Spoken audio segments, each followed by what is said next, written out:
How are you? Hi, everybody. We have a great show for you today with some amazing Canadian talent. And it's a wonderful group, a diverse group, a beautiful group. And we're just going to have a great conversation and talk about what it is to have locks, be locticians. And yeah, we want to hear from everybody and get the tribe happening here. All right, so today on Loc Talk, we have a really special edition. It is the all Canadian panel, and we have brought in locticians from across Canada, and we are going to talk about the history of locks in Canada. We are going to talk about what it means to be a Canadian loctician, how we represent, how we show up in the community. And we really are so excited to get this group of people together on this special day, and we are going to introduce each one of them, give a little, background, and then we're just going to jump right into it with a little QA. We're going to have some popcorn dialogue. It's going to be an excellent show today. So, Brian, why don't you start us off and start introducing our panelists, all Canadian, all the time. We have Natayu from Montreal. His company is called Locs. Welcome, Natayu. Hi, everyone. Thanks for having me. How are you doing today? Good. How are you guys? Good, good. We should have French closed caption because you speak French. You speak French. Both of you speak French. Yeah. And French is the official second language of Canada. We have to acknowledge that. So there you go. Hi, Natayu. Thank you for being here. And next we have Lorraine from Locks and Crown in Toronto. How are you doing, Lorraine? I'm doing great, and I'm thrilled to be here. Thank you. Thank you. We can't wait to get this going. And Amber from Bear Hair Locks, based in Burlington. Yes, that's right. Thank you so much for having me today. I'm very excited to be here and share some Indigenous aspects on locks and everything Canadian. Fantastic. Hi. Thank you, Amber. And the lady from Dreadlocks, you are in Hamilton and Collingwood. Yeah, I live in Collingwood, but I have another site that I go to in Hamilton, and I'm super stoked to be here today, repping Canada. Woo! Thank you. And from Toronto as well, we have Randy, and his company is Northern Locks. And Randy, so glad you could be here with us. Thanks, guys. Thanks for having me. And yes, thank you. I'm also in Mississauga. I'm also operating here in Mississauga as well. So yeah, thanks for having me as well. Thank you. Cool. Nice. Yeah, and we are going to talk about our businesses. We're going to talk about, what it means to be Canadian, a Canadian loctician. I don't know. Do you think that maybe some people have this sort of stereotype in their head of like what Canada is all about still, despite there being so much social media and so much, information out there? Do you find just in general that people just make up what they think we are like? Does that make sense? Anyone? To answer that. I think people still associate like Canadians with being polite, and like you still see on shows and things like that, we're always like the characters that are saying like, thank you. We don't really speak up. That people have this perception, I feel like, that Canadians don't speak up as much about our opinions and things. So it'd be nice to share today that we do have opinions and that we do have strong voices, for sure. I like that answer. Yeah. I think there's still a segment of the population, especially in the US, that think we all live in igloos still. And it's winter here all the time. Like as soon as you cross that border, it's just snow. And so we're going to change that too. Yeah. Exactly. So I actually know most of you, and we all are just trying to elevate the industry as a community, and I think that is really important. And I really want to jump right into going back into the history, because we do have overlapping history of oppression within the Black community, 200 years in Canada. And we really want to talk about the Indigenous culture as well, which is why Amber's here. Brian, did you want to ask some questions and we can get this conversation started? Sure. So Amber, let's start with you. How did you get into doing locks? Well, I've always been somewhat of a lock enthusiast. I think it was about 10 years ago when I brought my first lock, and I'm going to say lock because it was one. I started with one, and I bought it because I really enjoyed doing dress up. And so ever since then, I've been, very interested in locks. It wasn't probably until the beginning of last year when I actually got into doing locks myself. So I'm a very young loctician. I'm still in training right now. But for me, it's very important to do research because through cultural appropriation, I didn't know if it was okay for me as a human, coming in and doing, is this okay? Is this okay? Is this Black culture? Is this, I see so many people like, there's shops in Holland, there's shops around the world. So I figured I would, do some research into it. And at the same time, I was also discovering more of myself because I have 5 kids. And my 5th child is a girl, and her name is Raven. And when she came out, you could swear that she was, right off of the reserve. She is beautiful. She is native looking. And so I thought to myself, all of my other children, they all are mine, but they all look different. So I'm going to protect this child because when she grows up, she's going to experience discrimination. She's going to experience being called Pocahontas. Many of the things that I experienced when I was a child. And so when I delved deeper into the history of locks and my background, I found out that Cree Nation had locks in their hair. Not just natural locks, but synthetic locks. And so it's very important to me to make that known to people because, there's also what I found out, the whole locks versus synthetic locks and, which one's better. So that was a very interesting thing for me. So I'm coming with all these fresh perspectives and then looking at the historical background of what was from me and my background. I have a quick little story to tell about myself. So because I'm Native, I was born to a Native woman, and there's something called the 60 scoop here in Canada.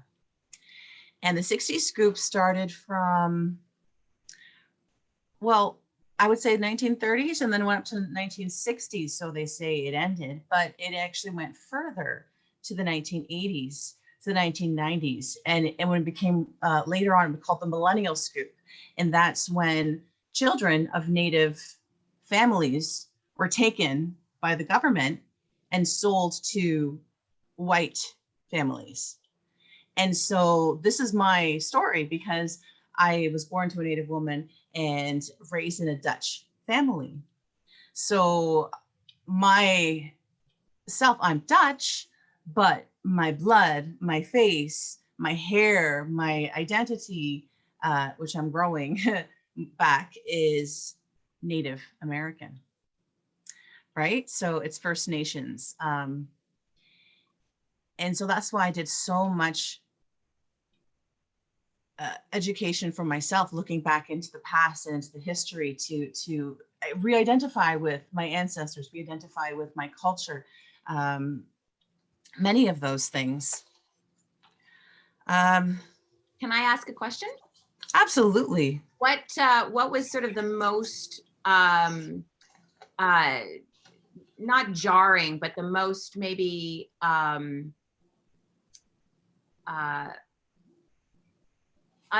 unexpected thing that you discovered about locks in the Indigenous culture? Like what sort of stood out for you? Well, I think what stands out to me the most right now is that it's not necessarily what locks were in the past, but that I can't find natives that wear them now to express themselves. Like I know it's Cree Nation and it's Crow Nation, but a lot of people, they wear locks, but it's not necessarily to identify with their culture. They wear it because it's a spiritual thing, but it's more Eastern spiritual, I believe. That's where they get their ideas from, because it's more common for a native to have long, luscious, natural hair that they braid and for mind, body, and spirit. And they have long, beautiful hair at powwows. They even have like long hair competitions. So that's not the most jarring thing for me. The most jarring thing for me is that in the 1600s, we're going to go way back. In the 1600s, scalping was a thing, right? Native scalp would, if you collect more native scalps, you hand them into the government and they give you money back. So there's people out there, through the cowboys and Indians times, they were scalp collectors, and that's something that they did. So having known that, I looked into it because there's two sides to every thing, right? So natives were known for scalping, savages, but it didn't really happen until it started happening to them. So not only did the colonial world create a whole bunch of like new culture coming in, but it also brought the scalping. But the natives are the ones that are blamed for it. When a native would scalp someone, the top of the head would get sliced off of their enemy, but they wouldn't bring that scalp to get money for it. They would keep that scalp and they would dry it. They would keep it with them to replace someone they have lost already from the, lack of a word, invaders. So it's very interesting because the natives use the top of the head as something very spiritual, something to replace their loved ones with. And yeah, it goes very dark. That's the dark aspect of native hair. So yeah, that's awful. Yeah. Wow. I don't think I remember, you hear about things like this, but you don't really sit with it. And yeah, thank you for sharing that, Amber, because it does make us realize, there's a real dark side to what it meant when colonizers came to Turtle Island and took over and did not share the land, that took the land from the First Nations people. But the scalping is a whole other part of the story that is definitely not talked about. So thank you for sharing that. I appreciate it. Mm-hmm. Yeah, absolutely. It's passed over because it's irrelevant to some people. Well, I think which is, we know the concept of scalping, but it sort of has been filed away as a fantasy because we've seen it in movies and Westerns. And so it's not really something that hits us because we've compartmentalized it, in a way that it's taken the meaning out of it. But, absolutely. Yes. You can actually see scalping in some movies, some, entertainment, but there's really no meaning behind it. For the natives, there was a lot of meaning behind it. Just like, their hair is something that they wear long because it connects them to the creator. And hair is medicine for natives. Anything that is imbued with nature and spirituality, right? So if you take a native scalp, if you cut a native's hair, that is one of the most devastating things that you can do to someone with that. And that puts so much importance on their hair, because that's the connection to the creator. So yeah, it's very, very, very devastating. And even going into residential schools too, they would get their hair cut. They would take away their strength. They would take away their wisdom. They take away their identity. Everyone's hair was short, and there was less connection to nature. They're stuck in these horrifying buildings, and the tragic things that happened at those places. It started with the haircut, and looking around the world too, if someone gets imprisoned somewhere, even the Holocaust, the Jews, they would cut their hair. And hair is very important. I'm sure everyone here can agree with that as well, that hair is very important.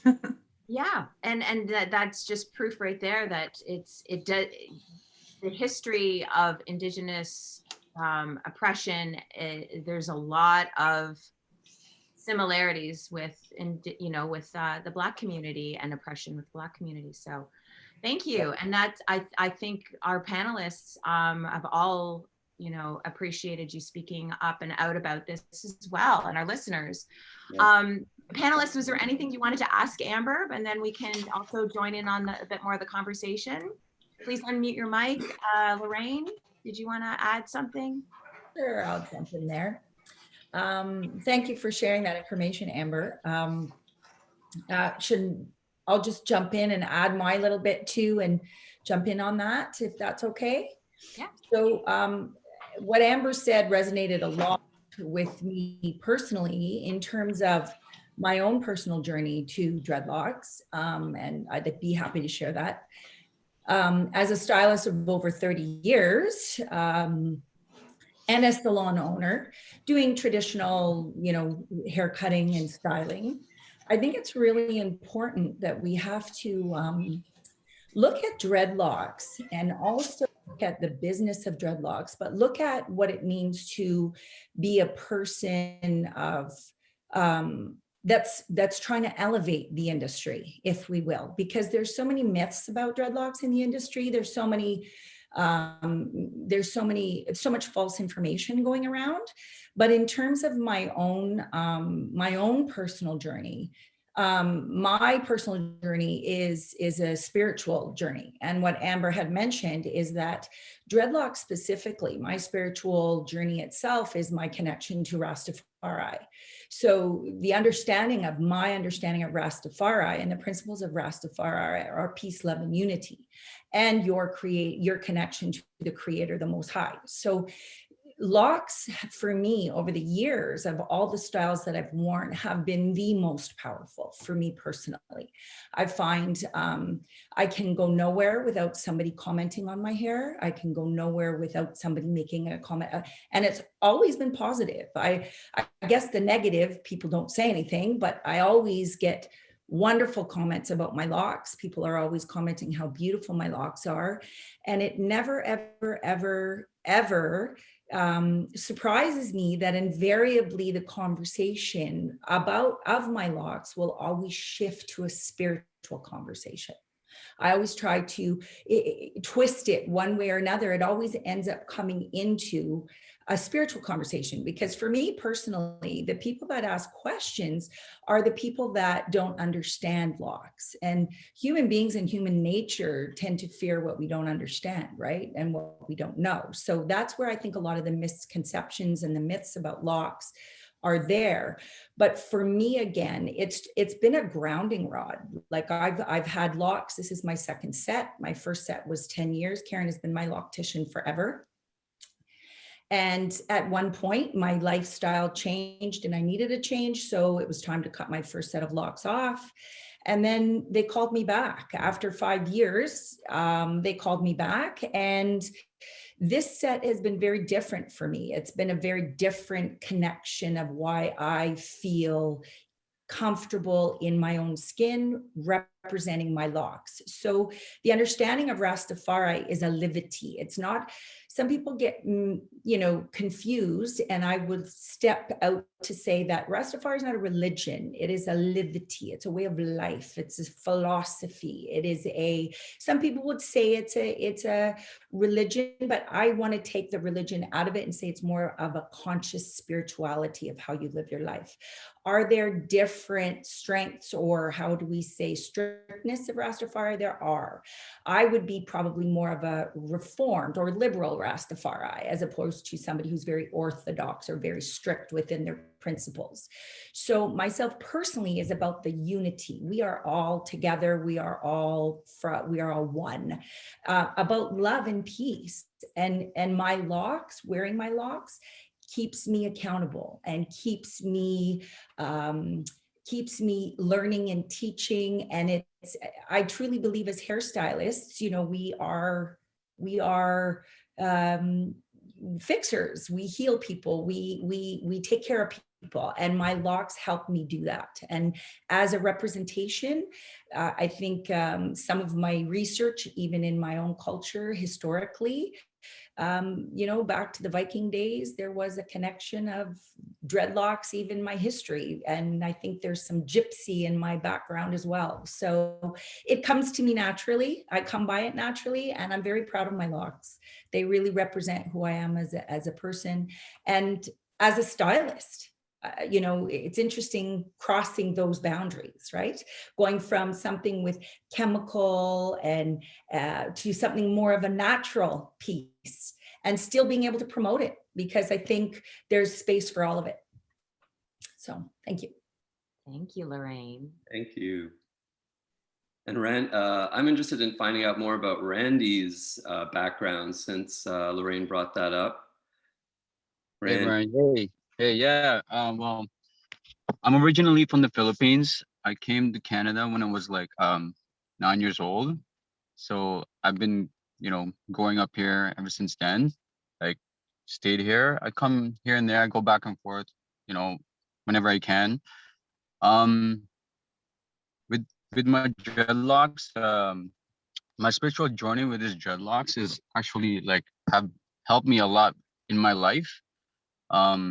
I've gained a lot of wisdom, and just using those wisdom, applying them into my life helped me get through everything in life, right? And like I said, these dreadlocks, I treat them like antennas. These are like the antennas pretty much to with the creator. Like what Amber says is so true. I know what she's saying, and the experience that I've had with my locks, it's crazy. It's from where I was before. I was bald before this, and my mental state has changed so much, just the dreadlocks, so and I got addicted to it. And the same time, I kind of liked it. So I just kept growing it. Now I've had it for 6 years. Yeah, going on 6 years now, and I don't think I'll ever cut it. It's only because I'm in this spiritual journey as well, right? I'm also growing in the same time, and finding new things about ourselves, about awareness, about the inner knowledge about ourselves, right? The wisdom, and I think there's so much information in dreadlocks, and because I was able to live 2 worlds, where without it and with it. So I think having the dreadlocks is the best, man. It's got a lot of wisdom, for sure, and it helped me a lot. Amazing. To touch on that, you call them your antenna. I think that's so fascinating. Yes. Because when I got dreadlocks and I had short hair and I went down to hair, around below collarbone length, so I had full extensions, and it was really interesting to see people's reactions. This salon owner of 30 or 20 something years suddenly embracing a style that was sort of counterculture. And I had some clients that just could not understand it, and they ended up not coming back because I did this. And so you call them antenna, and in a way they became my bullshit detectors. Nice. I call them my bullshit detectors, because if people can't handle this, then, you know, I don't really want them in my life. And yeah, so that's really interesting. It's definitely an expression of yourself. Definitely. I think it's freedom. If you can rock something that, you know, not everyone can do it, you know, it's expression of yourself. You could be unique, and you can, like, you know, you don't have to feel like you have to satisfy people, you know, and you just come out here and do you. That's basically what we came here to do, right? We came here to do us. We're not here to satisfy anybody. You know, we came here to pretty much introduce ourselves, you know, like introduce our magic, do whatever it is that we came here to do. And that's that. And whatever, you know, whatever people would think of that, it's all good, man. That's their own perception. So it's all good. You know what I mean? Well, I think in satisfying But yeah, it's not, your truth, then you do unto yes. others, right? So the satisfaction Yeah. is outward. Yes. Yeah. But as you can see, like a lot of people with dreadlocks, I feel them, a lot of them are not like afraid, you know, they're out here expressing themselves, right? And which is good, because you know what? If you want to be something, you just got to be it. And if you're afraid to be something you really want to be, then you're thinking too much of other people, right? It's just really other people, man. As long as you care what other people think, you'll be a prisoner, right? Yeah. And freedom will come from you by Amber, not caring what other people think. That's it, right? Amber, you wanted to say You know what I something? mean? No, we were doing jazz hands. Oh, jazz hands. Okay. Yeah, jazz hands is like, it's like we're applauding. We appreciate the words. Yeah. Oh, fantastic. Natayu, how about Definitely. you? What's speak about where you're coming from and your Loc journey thus far. I've always been fascinated by dreadlocks, as far as I can remember. And it's interesting because they kind of slowly started becoming and like getting bits and pieces into my life. And that led me having multiple sets of locks. And my main drive of my business and my motive is I've actually haven't had the most greatest experience with locks. And that's because of other locticians not knowing how to work with my hair texture. And at the time, I wasn't vocal. I didn't understand that I actually have a voice. I should also ask questions. My mindset was, oh, this is a specialty job. So I'm coming to you, and you should know all the aspects of your work, which ended up not being the case. So I've had multiple locks installed, had to cut them out, had to do my own research, finding out, oh, I was told to use this product. This product actually isn't good for my hair. My hair is actually breaking now. I have so much damage. All right, let me cut my hair, start over. And it was just a constant, I go to someone else, I kind of start trusting that person, doesn't work out. I start doing my own research, and now I know so much, and my drive for locks is so strong that whoever comes, even if it's a client or someone who just has a question, like I give them so much information because I don't want other people to go through the experiences that I did, because it's no fun. It's really not fun. I spent so much money and just, it's tough, and overall it's not fun.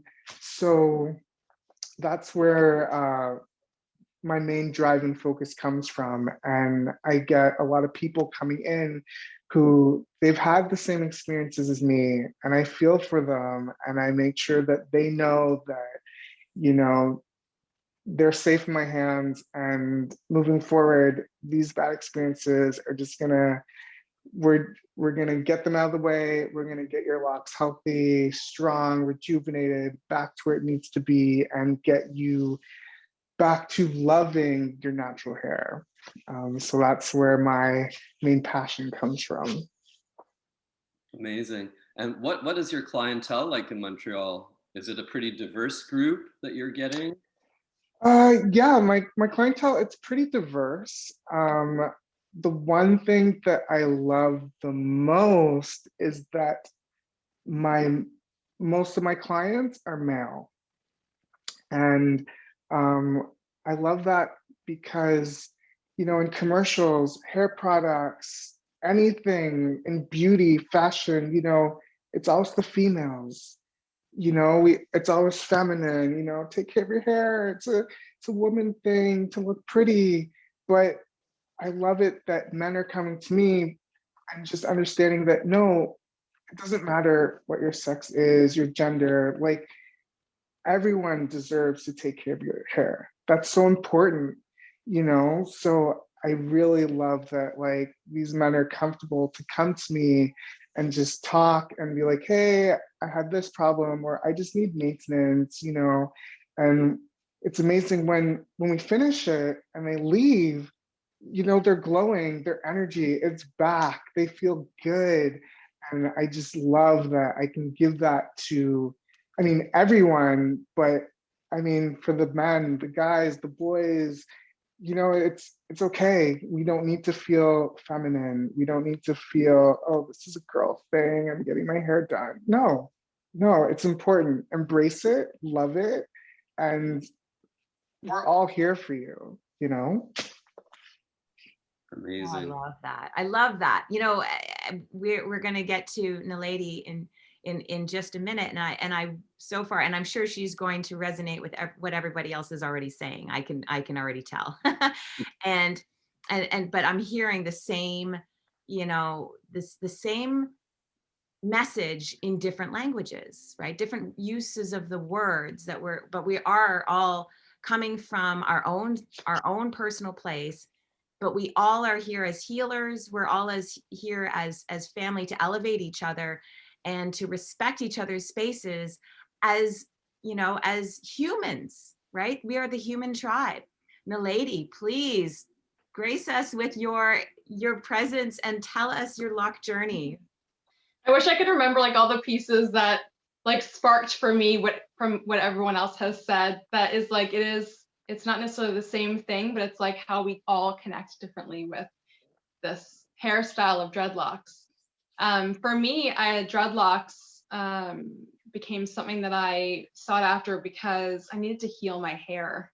I was chemically straightening my hair for such a long time, chemically straightening and then blow drying, flat ironing. My hair started to break off at my crown. And it was like just a few months before my wedding. So I was like, what do I do? I had nothing against cutting my hair short. I'd done it before. But, you know, for my wedding, I imagined having long hair that was like framing my face. And that was really important to me. And so my sister, thank goodness, had already had dreadlocks for I think like 5 years at that point, and said, like, you just need to go and do dreadlocks. You can cut off the breakage, get extensions put on so you can have it longer and do that. And I had no idea what I was getting into, both physically, like having dreadlocks and what to do with them, but also what it would do for me and like the journey that I would go on from that point. It's been like Randy was saying, like it's freedom. It's being able to get up in the morning and not have to be like, what do I do with my hair? Is it going to be like sticking it all over the place? Do I have to cover it if it's raining? So it was like just slowly freeing myself with this hairstyle. And I mean, it's still evolving today. I know I cut my hair a year ago. I cut my locks off, and that felt really amazing. It was really free. I needed to do that. It was like a heart calling. And I didn't understand why, but it's like now that I have dreadlocks again, I understand that it's because dreadlocks aren't just one thing, even to one person. Like it's, and my cat's distracting me now. I can hear she wants to get in the door. It's an evolution of yourself. Like for me, my dreadlocks are really grounding, but they don't have to be permanent. I don't have to, you know, they don't have to be there to always be grounding for me. It's whatever I need them to be at that time. I can help I can use them as antennas and point them to the sky, or I can point them to the ground and let them ground me more. And I love when people come and talk to me and ask me questions. Like Lorraine said, it's usually people that don't really understand what dreadlocks are. When I first had dreadlocks, I definitely felt like nervous that people would ask me questions. I would think like, I don't represent all of dreadlock culture. I just know what it is to me. But now I understand, like with each person that asks me, it's just helping to normalize the culture of dreadlocks in Canada. And I mean, it is still sort of counterculture, but I don't think it has to be. I think that it's a natural hairstyle. If we don't comb our hair, it will mat. And so I'd love for more people to understand that. And I'm honored to be representing that within Canada. Wonderful. So, Karen, really interesting. Two images that I love that have come out of this thus far. Randy mentioned the antenna, which I totally get, you know, putting out the energy, feeling what's going on. And the lady now has said, pulling down, connecting you to the ground. Grounding. Grounding. Isn't that cool? Yes, I love it. Cool. Love that. I know that you have some questions. Can I jump in with a question, Brian? Sure, go for it. Just really fast, really fast, because I know a lot of people will probably want to ask this or know this, but just quickly, we'll go in turn. Let's go backwards. Let's start from Naledi and go backwards in order. The use of the language, locks, dreadlocks, dreads. What's your take on it? For me, I gravitated towards locks. I think it was just because it was like a softer sounding word a long time ago, but I will use any of the words interchangeably. For me, honestly, whatever term they feel comfortable using, that's totally fine. I mean, at the end of the day, it's the same hairstyle. We're doing the same methods and techniques. So to me, whatever you want to call them, that's on you. I use all terms. Actually, when I talk to people or follow up on consultations, I actually tend to use every term I can think of just to make the other or the client feel comfortable. And just there's other terms that we can use. If you're gravitating to one, use it. If not, that's fine. But even in all my posts, you'll see me say dreadlocks, locks, Congos, Rasta, like, because it's all the same. It's just hair, but the technique, the style, the method, your intention, your personal style, that's on you. But we all have the same hair. Beautiful. Randy. Yeah. You know what? I agree with Natayu. I guess some people prefer locks, some people prefer dreads. I guess some people don't understand when I say locks. They're like, what? Locks? I'm like, no, dreads. I'm like, okay. And then I'm like, when I say dreads, I'm like, dreads. And then I'm like, locks, you mean? Like, oh yeah. So I guess people, it depends. I mean, some people just, doesn't really matter to me, I guess. It's whatever the client understands and whatever suits, works with them and stuff like that. Right? Mm-hmm. Yeah. Lorraine? Okay. I typically refer to them as dreadlocks without a K. So you'll notice in my name, I'm Locks and Crown, LOCS, because it's a lock of your hair, which is LOC, right? A lock. And I always, if I'm spelling it, will do it without the K. I guess there's a connection to the Rastafari that dreadlocks is supposed to be this frightening, like dreadful appearance. So I always try to put a positive connotation to it. As Natayu said, it's intention. And sometimes I'll refer to it as locks, but I will always spell it as dreadlocks without the K. Trying to always, again, bring it back to the whole spiritual connection, the whole spiritual intention, the grounding, the energy that it puts out, and the power. Because of all of the styles I've ever had, dreadlocks for me personally have been the most powerful. Hair is so powerful, but dreadlocks have been the most powerful. So for me, it's dreadlocks without a K. I love it. Yeah. I love it. So Amber. Okay, so I know I am North American Indian, but when I first got into locks, I focused a lot on the Hindu versions of locks, and I used to call them jatas. Wow. So I started calling them locks, LOCS, as you can see in my little there. Locks, yeah. Yeah, but now I actually call them rolled hair, because that's traditionally what the natives here on North America, Turtle Island, would call them, rolled hair. Yeah, so there's so much diversity there. I just learned something today, folks. That's wonderful. Yes. Cool, right? Like we are all, you were using different words. We are talking about the same thing. And that is really something that I ascribe to as well. Like when I teach my classes, somebody might be referring to this as their hairline. Somebody might be referring to this as their edges. It's the same thing. Do we call them parts? Do we call them sections, right? When we're referring to perm, if it is somebody with textured hair, they're referring to perming their hair straight. If they have straight hair, when they say perm, they're referring to it as perming it with curl.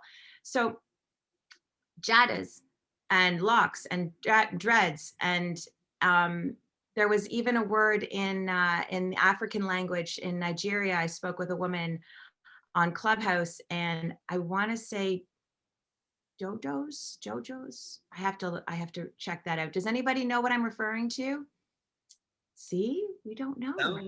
Sounds like something like that, though. Yeah. And so unless we have these conversations, we're not going to know. We're not. And I think that it's crucial to have multiple conversations with different people outside of the circle. What brings us together is the world of locks, which is why we're here. So, Brian, do you have a question for the panelists? Oh, Lorraine? I just add on to that. I know in the I want to say Caribbean, but it may even be African. Don't quote me on that. But depending on the kind of lock style you wear, like Natayu had mentioned, that you can have Congo dreads, you can have bongo dreads, you can have different type, and that is based. You can have wicks. That is based on the shape and the size. So they kind of also do have their own title depending on the shape and the size. Just thought I'd throw that in there. Exactly. Go ahead, Brian. So Karen and Lorraine and I are of a certain vintage.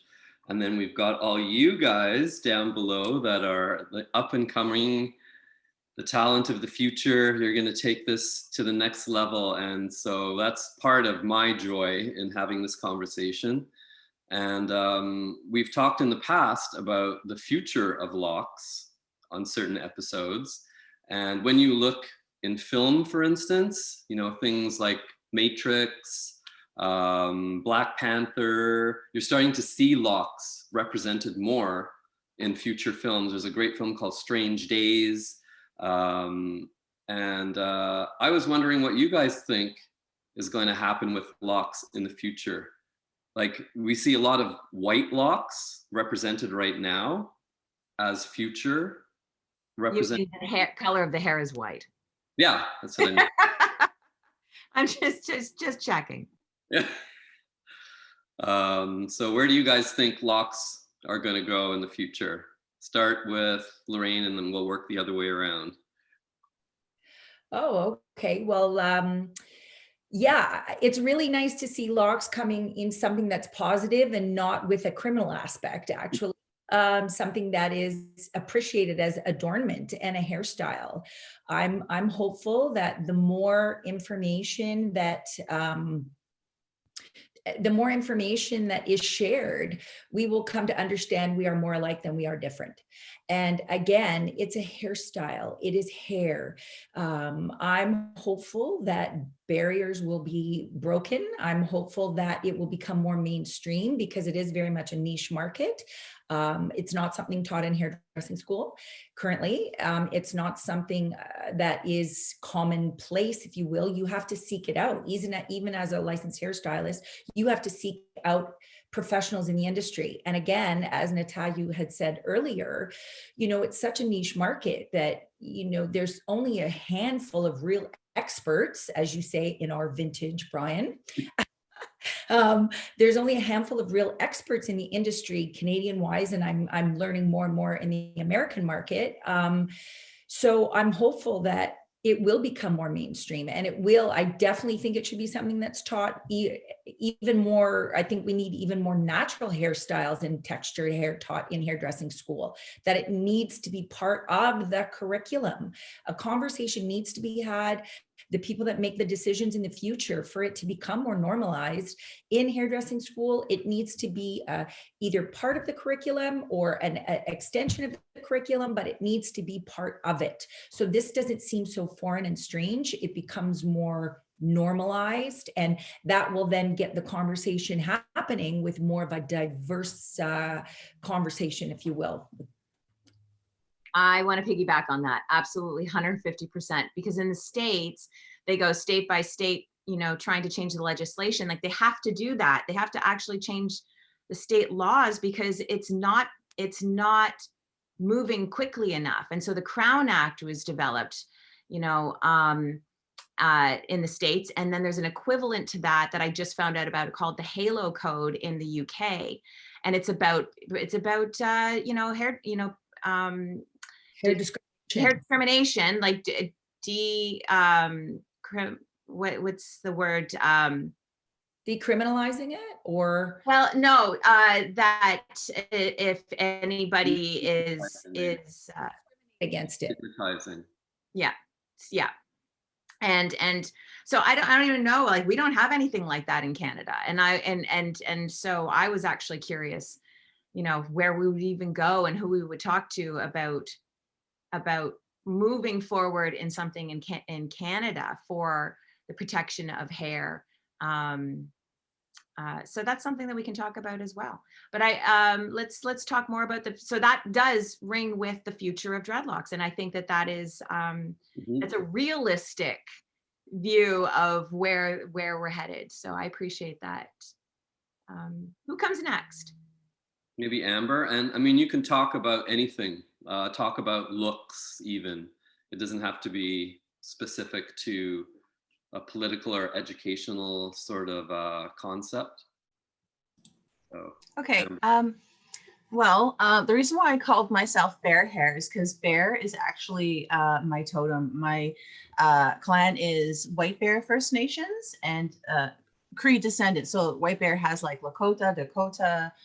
They have like a whole bunch of First Nations clans in there. And bear means strength, wisdom, and power. So I chose this because, locks give you strength, wisdom, and power. And in Burlington, of all places, it's a very privileged city. I've took a stand here with a lot of Native issues. I put up a red dress installment for murder missing Indigenous women. And on the day of the opening, the mayor was there. Ended up walking to my car, and I had my locks and my red shawl, and someone took their finger and they shot at me. So it's a challenge here in this privileged city, and I hope to make a really big impact on that because there's not very many natives here. There's not very many people that have locked hair, especially that are lighter skinned as myself. So yeah, it's a very big challenge in this area. So my hopes for the future as a future in the loctician world is to decrease that stigma here in this area. I've looked up locticians and I've seen them outside of Burlington, none here. And there's a reason for that. And that's probably it, which is very unfortunate. it's made me want to give it up, as you know, because I'm really fresh, but it's made me want to give it up already. So yeah, the bear in my name really keeps me strong and going to keep forward with this. Yeah, Thank you for a sharing challenge. that. We are here to support you, and Burlington needs to change their ways. Yeah. Just saying. Okay, Burlington, we're coming for you. Like, we have to elevate and educate. And I'm very, very sorry that happened to you. And it's a reminder that you know, we, in light of being positive and staying positive, which Loc Talk, Brian and I do have a lot of fun times, and we joke and we laugh because that's what we want to bring, positivity. And it does not take away from the fact that this is very, very present, that there is racism and there is discrimination happening here in Canada. You know, I am curious about, you know, Natayu and Randy and Naledi. You know, Brian, I know we've had this discussion where you haven't really experienced any discrimination as such, but I'm sure, you know, it also depends on the circumstance, the intention, the context. All of these things really come into play. And what happened to you is not okay. Not okay. Mm-hmm. Thank you. I appreciate that. Yeah. Who's next? Randy. Okay. I think Dreadlocks is about to blow up. I think it's the future. It's gonna be the future, man. And I think our creativity will make Dreadlocks be the future. You know what I'm saying? And you know, I think we're gonna bring out. I mean, I know Dreadlocks has been around for a long time, but now, like during this time, I think Dreadlocks is gonna be more like creative. It's gonna be more like I think it's gonna be the new thing. I honestly think, and I think we just have to it's gonna be us that's gonna bring it out here. You know, it's gonna be us that's gonna introduce this new thing. You know, because it's always been discriminated as something like dirty and stuff like that. Now it's about it's style now. It's the new thing. It's the new look. You know, and we're the ones gonna be representing that. We're the ones gonna try to influence people to follow and express yourself, right? And be yourself. You know what I mean? And the good thing about that is while you're growing, while you're having your lux, you're getting wisdom. So that's just bonus. You know what I mean? And you go on a different trip of life where everything kind of like you separate yourself from society and you just go on, you know, your own journey kind of thing, you know. And that's where I think it's going. And that's pretty much where I think it's going. It's gonna blow up. It's going to blow up. I know Awesome. Brian's excited. The colors gonna come out. The colors gonna come out on the dreadlocks. Oh, I got so much vision on these dreadlocks, man. It's so crazy. It's so crazy, man. It's gonna be the new thing. It's gonna be the new colors, the blue, the yellow, It's about creativity, right? There's no rules in dreadlocks, right? Yep. There's no rules, man. That's a good thing about it. It's freedom. There's no rules. You can be yourself. No rules. You know what I mean? And you know, yeah, right. And you know what? People are not gonna like it. It's all good, man. I don't want you to like it. It's not for you. You know, I'm not trying to connect with you. I'm trying to connect with my people, with my tribes, who's with me. You know what I mean? That's it. I'm not trying to impress anyone. I'm trying to find my people. That's it, right? Because we can't try to make everyone happy. You know, try to sell it to everyone. You know, I don't want to sell it to everyone. I just want to find the ones that wants it. You know what I mean? And that is in that journey and express themselves, right? Don't be afraid. Don't be afraid, man. And you know what? I always think you get dreadlocks, you look better. You just look better. You don't look so dull. You have you got some spice on you now. You know what I mean? You got some flavor on you now. You know what I mean? You don't taste so dull no more, right? That's just what I think. You know what I mean? Yeah. All right. I think we all need to be like, yes, this is where you just elevated the energy, just like. Well, I think he's right. Like, people do look cooler with locks. I mean, there's no if, and, or but, right? It's true. Yep.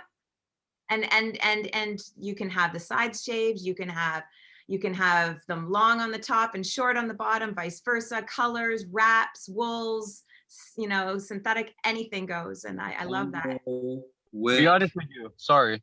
Be honest with you. There are people getting influenced at this moment with the dreadlocks game. I mean, on my side, and that's pretty much my intention, right? You know what I mean? And I know it's just a matter of time. You know what I mean? Because, you know, it's about expression, right? And the minute you express yourself, you could pretty much become anything. You know, you're not afraid anymore. When you're not afraid, you expand. You know, your potential gets more. You know, you just, it's freedom. Yeah, for sure. And then we have the example of like The Weeknd, who is like on the extreme edge of what the dreadlock style is. I mean, I think he's cut it off. Yeah, he was had that. letting his hair freeform. Freeform, yeah. Yeah. So Natayu, what's your future looking like in the world of locks? So firstly, to Amber, I feel I can speak on behalf of everyone. Please don't give up. I know we're here for you, hands down. We are here for you.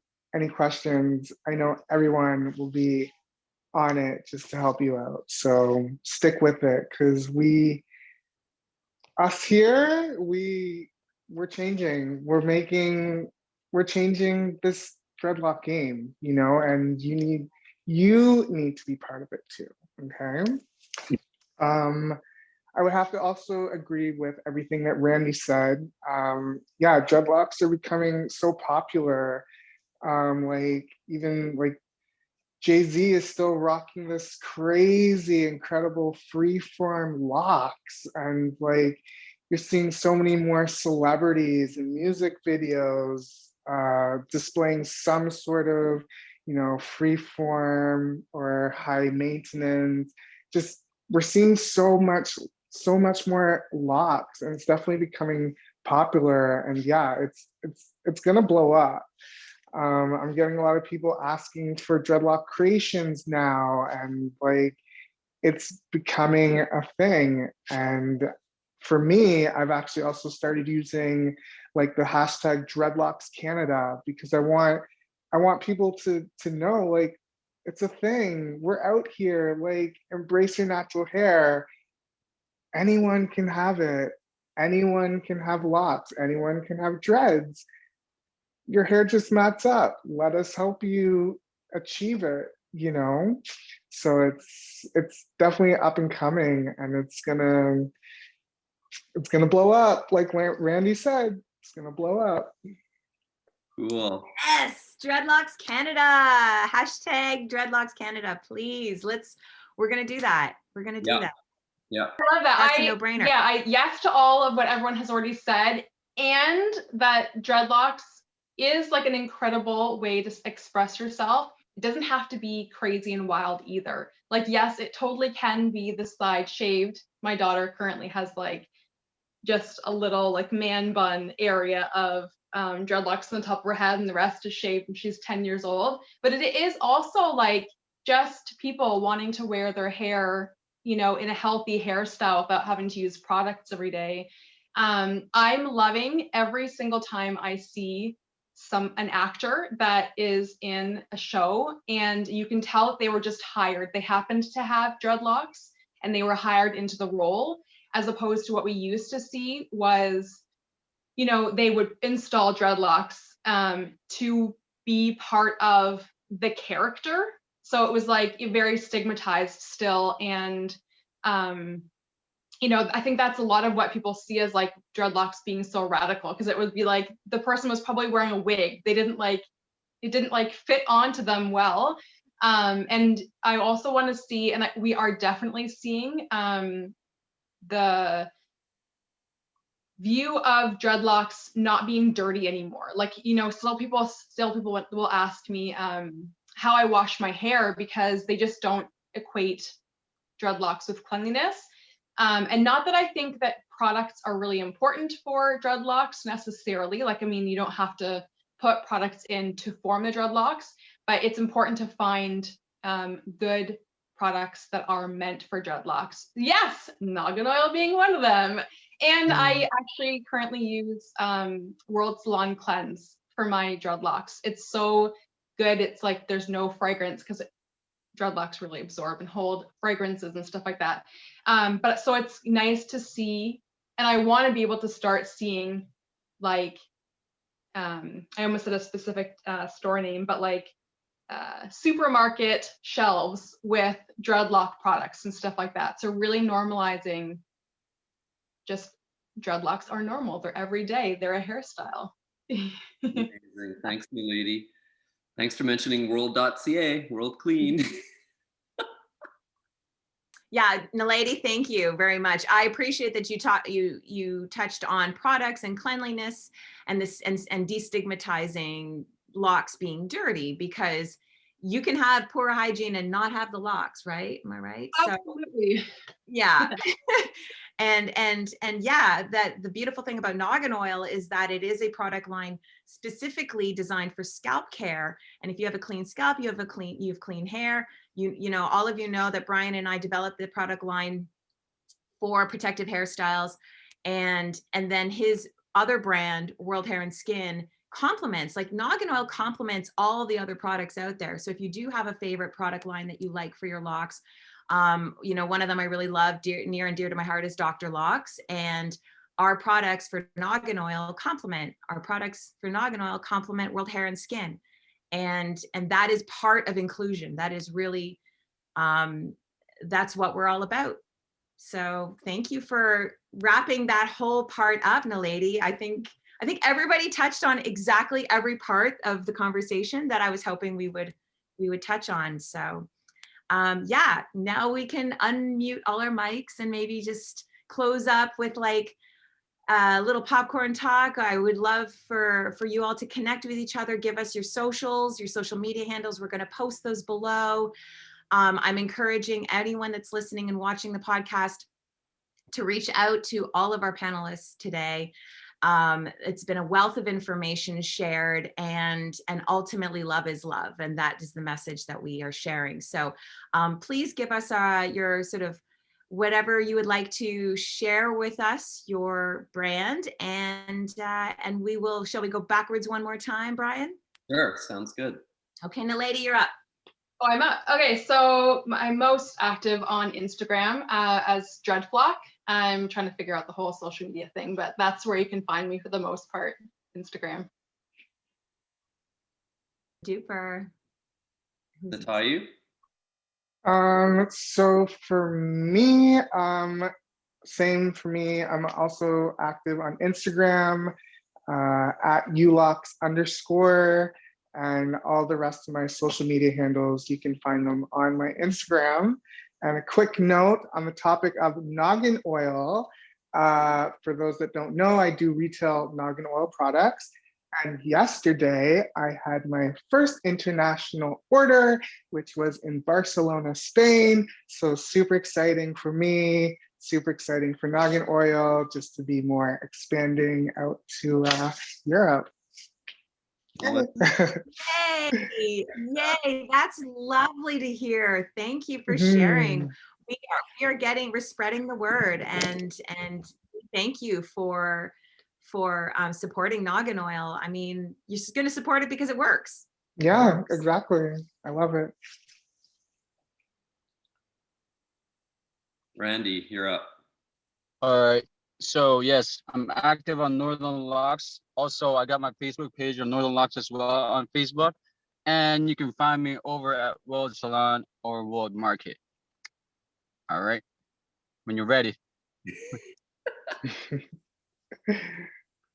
Awesome. And Amber?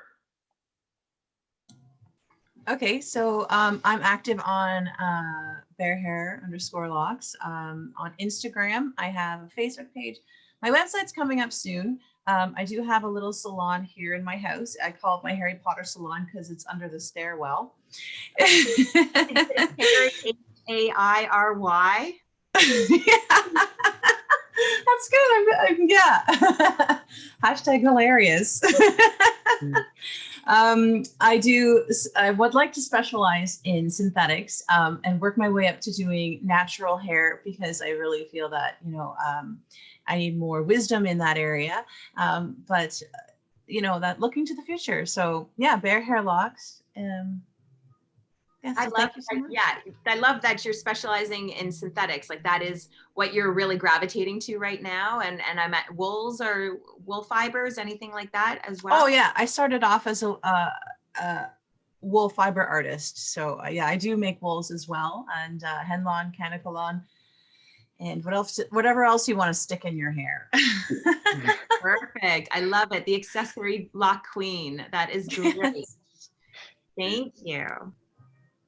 And Lorraine? Yes, you can find me at Locks and Crown on Instagram. That's pretty much the social media platform that I use. And just my tagline would be live your truth, speak your truth. Make sure if you're going on the journey of dreadlocks, just to seek out a professional. Not all locticians are, you don't know what you don't know. So seek out a professional, ask lots of questions. And I do find that every client that sits in my chair is there for a reason. They've sought it out and they usually have a journey that they're trying to embark on. So it's all about peace and love. Wonderful.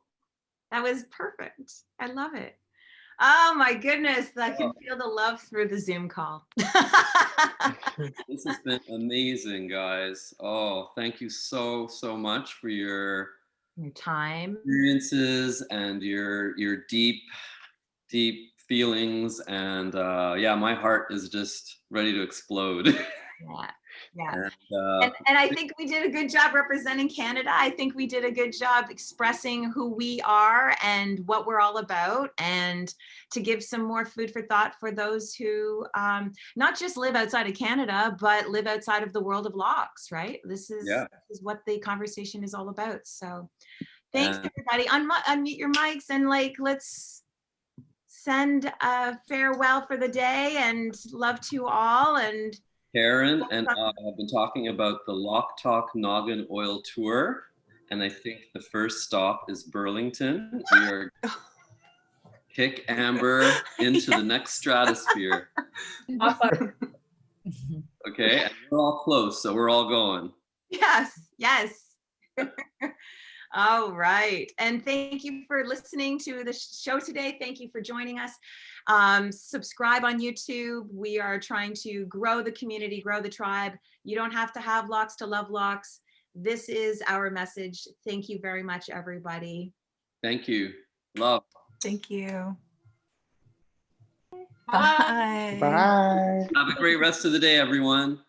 Bye, guys. Have a good day. Yeah. Loc Talk!